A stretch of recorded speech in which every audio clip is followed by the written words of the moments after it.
my god. I just did this whole video without pressing record. Hi everyone, welcome back to my channel. I hope you're doing really well. My name is Hannah and I'm an author from the south of England. On today's video, I wanted to chat about my favourite books so far of 2021 with a little bit of a spin on it. So I'm going to have a quick chat about my favourites so far and then have a look at some negative Goodreads reviews for them. I did this a while back on my channel and found it surprisingly fun to kind of have a look at other people's opinions around the things that I really enjoy. Quite often the books I really love are quite divisive, which kind of, I'm not gonna lie, the teenager in me is just thrilled about because it's more exciting, isn't it? Liking something that not everyone loves. It's just that little millennial hipster in me. So I have 4 books that I'm going to be chatting about and then a couple of extras as little additional ones on the end. So first up, I cannot believe it took me until 2021 to read this book. It's actually like a little bit embarrassing that I haven't read it before, especially as I own a jumper with the literal like logo of this novel on it, or what is well known anyway, and that is 1984 by George Orwell. I read Animal Farm at school and I didn't really enjoy it, but actually I reread that this year and I enjoyed it a lot more. I think it's one of those, like when you read it at school, you just, you know, because you're being told you have to read it, it's just something about being told that I have to read it that means I don't like it. I'm just a teenager. In 1984, I thoroughly enjoyed this. I kind of know I would. I had the t-shirt before I even read the book.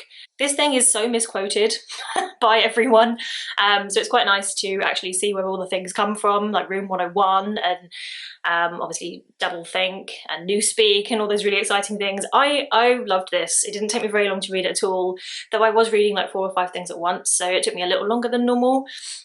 I definitely recommend it if you're a dystopia writer. Even if you're not, if you just love a thriller, or I don't know, I just think it's really important reading actually, and I really enjoyed it.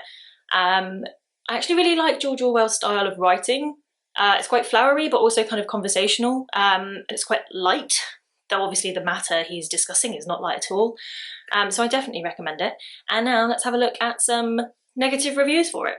Okay, 1984. I don't know if there's actually going to be many negative reviews for this on Goodreads. I don't know. I always find that Goodreads reviews are way more scathing than any other review that I find. Like reviews on Amazon are generally a little bit friendlier. Goodreads, if people don't like something, they are gonna tell you. So 1984 has an average of 4.19 stars on Goodreads. How do I order reviews on the app? Why can I do this so easily on desktop and the app is just not? Why am I having so much trouble with this thing? Okay, I finally found a couple of, oh no, I found one star and then I'll keep going through because apparently the Goodreads app just won't let me filter. Either that's because I have a crap phone or because it's a crap user using the app, I'm not sure, but I am struggling. So it's been rated 1 star by Cass. Hi Cass. They said, my favourite part was when Winston was reading the book to Julia and she fell asleep. Anne said, well shit, that was depressing. I mean, it really is meant to be.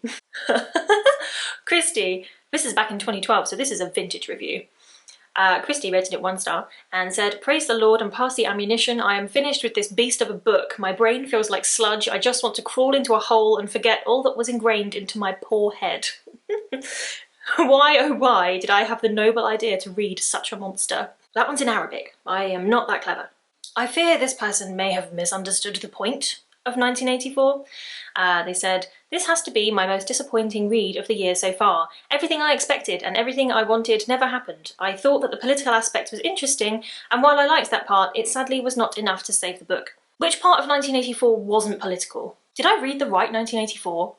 Okay, that's enough bashing 1984. I loved it. You should read it. Maybe it's not the most light-hearted, easy read, but it's worth it. Now for something a little bit different, though still dystopia, maybe a little bit more horror, Battle Royale. This is one that I hadn't actually heard of until this year. I heard of it through the Burned Books book club. I always say that wrong. I'm gonna check what that's called. Oh, I got it right that time. I'll link it down below. If you're into dystopias and you want a book club, come join, it's great fun. Despite the size of this thing, did not take very long to read this book. I thought it was insane. If there's one thing I absolutely adore about Japanese fiction and manga and anime and all that jazz, is that they just take an idea and they just blow it out to insane proportions. There's no editing down, which I can see some people not enjoying. I personally love it. This was so much fun, and it was so ridiculous, and the film was also fun, but not quite as fun. And I can absolutely 100% see why some people wouldn't like this, and I'm interested to hear what they have to say on Goodreads. Okay, so Battle Royale has an average of 4.16, so that's, is that higher than 1984? I can't remember now. It's about the same. I rated it 5-star, obviously. And I would probably say that Battle Royale is potentially one of my favourite books ever. I think it's probably wormed its way into my top 10 for sure. Now to scroll until we find 1 stars. Okay, I found a very lengthy 1 star, rated in 2015 by Becky, so thank you, Becky. I'm not going to read the whole thing because it's just as long as the novel, but I will I will read some of it. So they say 3 things in no particular order that they felt whilst reading Battle Royale. Number 1, there once was a book of ellipses which occasionally had words in between them. Which is quite true, there are quite a lot of ellipses. But I don't know if you've seen the size of this thing, there are also a lot of words in between them. Number 2 is, I'll never read the phrase "that's right" the same way again. I don't know that I quite remember what they're talking about there. And number 3, I see dead people, finally. I, just aside from the ellipses, don't know that I agree with any of that. I see dead people, finally. There are 40 odd kids in this book. I mean, finally? I'm pretty sure there's a death within like the first 1,000 words. What did you want, Becky? Okay, we have a review here from 2012 from Meredith, who rated it 1 star. Again, another really lengthy review. I just don't have time. I need a TLDR or I'm just not getting it, Meredith. Give me the one-liner. But the opening of her review is really funny. Everything about this book makes me throw up a little bit in my mouth. I say again, yuck, yuck, yuck. Both to the absurd violence and the shallow emotion of this story. I get why so many people compared The Hunger Games with this book, because of the basic Lord of the Flies kids will be kids premise. I, however, found Battle Royale nowhere near as disturbing or thought-provoking on a personal level as The Hunger Games. I don't want to go out for coffee with Meredith. The violence is ridiculous, and even from the first chapter the plot is so obvious. Even the way various characters will meet their tragic ends is so obvious that the only conflict it caused for me was whether to give in to my stubbornness about finishing the book or just give up after the first 100 pages. I'm definitely a DNFer. If you don't enjoy it, Meredith, don't finish it. Life is too short to read bad books. I understand the issue maybe taken there with the ridiculousness of the violence, but I personally find it fun. Again, that's something else I love about Japanese horror. And we're watching Sweet Home at the minute on Netflix, which is Korean horror, and it is insane. It is so ridiculous. It's just completely mad, and I love it because it doesn't take itself seriously. It's just having fun. It's just blowing all of these tropes out into their most ridiculous, extents, and that's why I like it. If you're not afraid of quite a lot of gore and ridiculous violence, and to be honest, a few outdated socio-economic views, then give it a go because it's fun. Just don't take it too seriously. Looking at those reviews is like coming across someone that went to like a Nickelback or a Blink-182 concert and then critiqued it on like its theoretical songwriting. Just enjoy it for what it is. Stop trying to pull it apart. Just have fun. This next one I'm really intrigued to see. I know I said that last time, but I'm also really intrigued to see some negative reviews of this because as far as I'm aware, it did get panned a little bit. And I loved it. And that is Leave the World Behind by Rumaan Alam. I haven't actually read any reviews of this so far. I've seen a few things on social media that started off telling me how much they didn't enjoy it. But it didn't stop me wanting to read it, and a sucker for a really cool cover. So I got it and I loved it, and it is weird and it's dark, and I do wonder if maybe it was slightly misgenred, which might lead to some of the negative reviews it's had, because as far as I'm aware it was sold and marketed as a thriller. I'm not entirely sure I would say it is a thriller. I would say it's like a literary, it's got like aspects of a thriller, a little bit of horror, potential dystopia. Like there's a bit of everything in there. But it does make it hard to market, I guess, and I do wonder if they mismarketed it, saying that it was a thriller and selling it alongside the kind of airport thrillers, you know? So anyway, I enjoyed it. If you're up for a little bit of weird, give it a go, because it's not very long, but it is weird. Okay. Leave the World Behind has an average of 3.29 stars on Goodreads. It's a little bit lower, but I can see a world in which this book is a bit more divisive, especially if it has sort of been mismarketed. So let's have a look. That is interesting. So of those reviews, 14% of the reviews are 5-star, 30% are 4-star, 31% are 3-star, 16 are 2 and 7 are 1. So it is quite split. So Roman reviewed it at 1 star back in 2020. Says a potentially interesting scenario here, though one rather overplayed and everywhere due to COVID. I don't think that's fair. Like, I don't know if people think that books are written in like a couple of days. I'm pretty sure, especially as this is obviously traditionally published, Rumaan Alam would have written this some time ago. Probably wouldn't have known that COVID was going to happen. So there's a little bit of a quarantine situation going on in this, but it's not, like, I guess I kind of got the stay at home kind of vibes from it, but nah. This is incredible. By Alexander on the 21st of October 2020. Leave the world behind. Leave this book behind. So this person rated it 2 stars. They said, this was a book I was very much looking forward to, considering all the positive hype it has received and its relevant subject matter. I could not wait to pick this one up.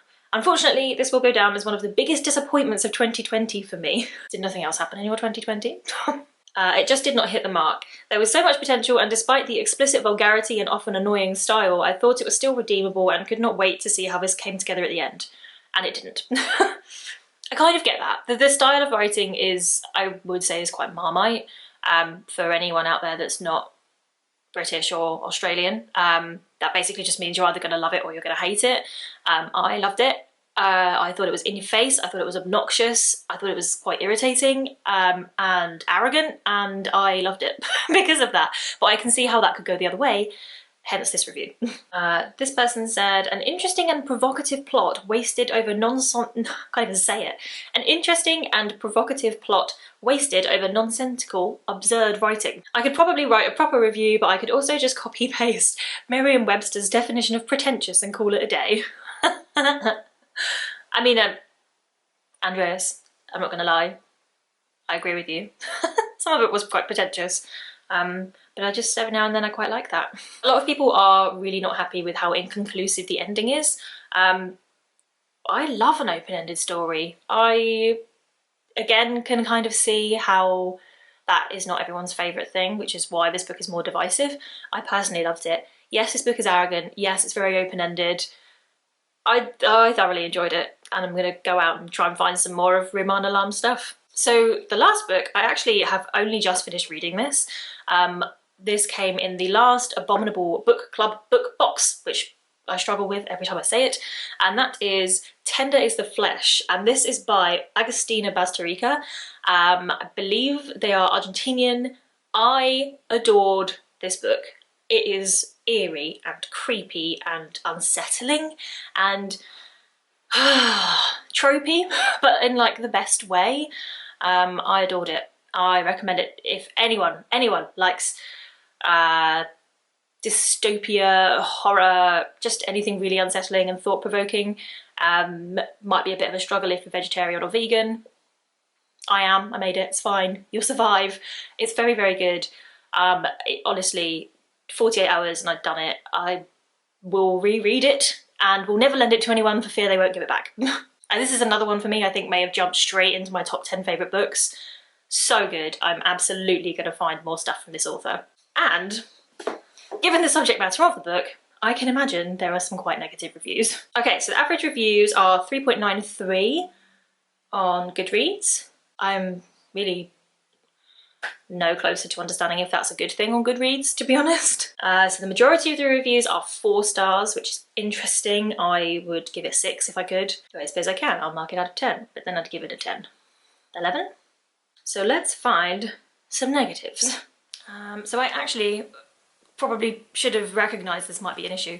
I can't really find any reviews of Tender is the Flesh.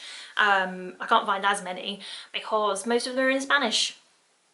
And I just didn't clock that that would probably be the case. But I have found one that is a 2-star, and it says, I would rate this a 1-star, but I feel like my disappointment is a personal problem. This book was translated from Spanish and I feel like I couldn't understand the huge language barrier. It was translated though. I did read it in English. This is a dystopian book about a world where a virus has poisoned all animal meat, so humans have to either eat other humans to get their protein intake. This book had no plot and I was extremely bored. The 200 pages felt like they lasted forever, and the book was just plain disgusting. Most of the book was detailing what happened in the human slaughterhouse, which I was not interested in. I am someone who likes plot-driven books and usually don't care about characters, so I think that's why Marcus's story fell flat for me. I really liked it. I thought the subject matter was really interesting. Sure, it wasn't, you know, built out hugely, but I mean, it's only like a 200-page novel. I think the problem with these kinds of things, when people create this kind of world and this kind of political dystopia, when you start trying to unpick exactly how it would work, it's either going to unravel or it's just going to get absolutely massive, and it'll just be such a mess of just political aspects that you lose the joy of the story. So I can see why you're only told what you need to know to get you through the book. That's how I would write it. So I guess exactly the same as last time I did this. The only real lesson you can take away from doing this kind of thing is that your book, when you write it and publish it, if you want to do that, or if you're just going to read other people's books, they are not going to be for everyone. They're not designed for everyone. That's why we market them. You're not going to like everything, and it's absolutely fine to not like things. As an author, do not beat yourself up if you get negative reviews. It literally doesn't matter. At least you made people think about things, I guess. Just a quick couple of honourable mentions before I end this video. I just wanted to talk about a couple of self-published books that are not novels, which is why they're not in my list, and also they don't have any negative Goodreads reviews, so I couldn't really include them. The first one is Evil Grows in the Dark, which is a collection of short stories by Shawn. I've spoken about this book on this channel before. I have a whole video on it if you want to go see it. I would absolutely recommend this collection of short stories. They are dark, they are thought-provoking, they're entertaining. There's a little bit of Philip K. Dick in there, and I said that last time because I really like Philip K. Dick, and Lydia, one of the short stories in this collection, really gives me those vibes. So if you're into that, definitely check out this collection. It's available on Amazon. I will leave the links in my description down here. The other book is a novella by Richard Holliday called The Nightmare Tenant. I don't actually have a physical copy of it, I'm sorry, but I do have it on Kindle, which is where I read it. It's a novella, so it's quite short, and basically, if you're after a horror-y, sci-fi-y mashup of Doctor Who and High Rise by J.G. Ballard, you're gonna love it, so pick it up. I'll leave links to both of those books in my description below. Please do check them out, and that is this for this video. I really hope you enjoyed it. If you did enjoy the video, please do give it a thumbs up and be sure to subscribe to my channel, and I'll be back next week with another one. Bye!